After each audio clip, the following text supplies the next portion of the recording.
GTTV, and we're back. What's up with you? Now, we are here to get a haircut because this is wildness. But look, this is the last video of the year in 2019, and we're going to 2020 now. So that 2010 to 2020 is a decade. So it's now to look. We can now look at fighter of the decade. And in my mind, I only have 3 people that I feel go into this category of who you can pick. And those 3 are Floyd Mayweather, Manny Pacquiao, and Canelo Alvarez.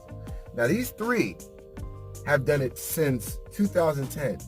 You know, all the Deontay Wilders, the Tyson Furies, and these guys have great accolades, but they haven't been doing it for the longevity of the whole decade. And that's what the whole purpose of to celebrate this award is, to celebrate the whole decade of who's the greatest fighter in this decade that we've just watched. Now, if you remember, from 2000 to 2010, Manny Pacquiao won fighter of that decade. And I'm going to tell you guys why this is going to be a repeat. He's going to win fighter of the decade twice in a row. And this decade spans from his 30s to 40s. He's been the best fighter in the boxing ring from 2010 to 2020. Let's not even look at the last one. All right, just say that never happened. Let's look at from 2010 to 2019, 2020, where we're going into. That's the 10-year span. If we think of Canelo Alvarez, he only has 1 loss to Floyd Mayweather. But this is what disqualifies him for me in this sense. The controversy of him taking clenbuterol that has been found in the system. Now, these other 2 have never had anything found in their system. So you have to use that as a penalty. And Canelo did great things in the weight class, and of course, you know, he's moved up multiple weight classes from welterweight to light heavyweight. So we gave him props for that. He's had great fights with Triple G, and he's had controversial fights with Triple G, where, you know, maybe they thought the other person won when they really didn't. And you know, the thing that also gets penalized, which it shouldn't, but it does, because of his age. He's younger. He hasn't done anything where he wasn't in his prime yet, if you understand what I'm saying. He has been in his prime versus older aging people.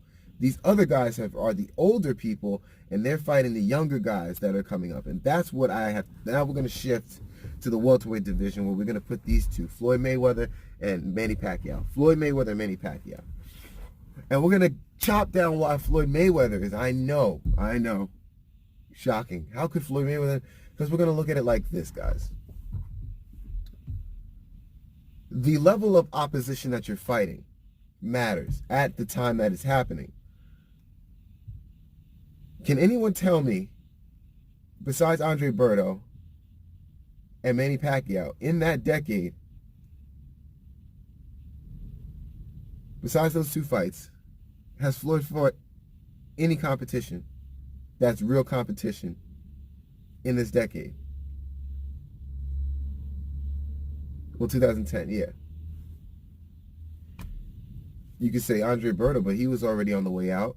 You know, he wasn't in his prime form. And then we got Manny Pacquiao. Other than that, he got wins everywhere else, you know. But that was like a couple decades ago. I mean, Floyd, and you got to understand, Floyd stopped fighting what, in 2000. He fought Conor McGregor, and then he fought Tension. I mean, we're gonna count those? I mean, these are the things. Manny Pacquiao's never had any little, you know, little squandrel fights like that. Like, who? You know, this is where you can't really put Mayweather into that category, because I know people are like, but he never lost. I understand that, but you were looking through the decade. There's gaps that Mayweather has. Mayweather hasn't fought a real live competition since 2015. Let's be honest. That's another 5 years without a probable opponent. So you can't give it to Mayweather. in my opinion. Also, Manny Pacquiao has been fighting whoever's been coming in front of him, and he just beat Keith Thurman at 40 years old. At 40 years old, the two-time welterweight champion, the hard-hitting, the ponytail, one-time Keith Thurman has been defeated by Manny Pacquiao at 40 years old. These are things with the controversial fights where we know he's been robbed this way and that way, because he wins the fights and they still give it to someone else because of who knows why that happens. But this is why, other than that, he's never been found with any steroids, drugs, or anything like that. So you can't even blame him for that. There's probably many more reasons, but there's just so many reasons why it's not other people, and it is Manny Pacquiao. GTTV. And I'm out.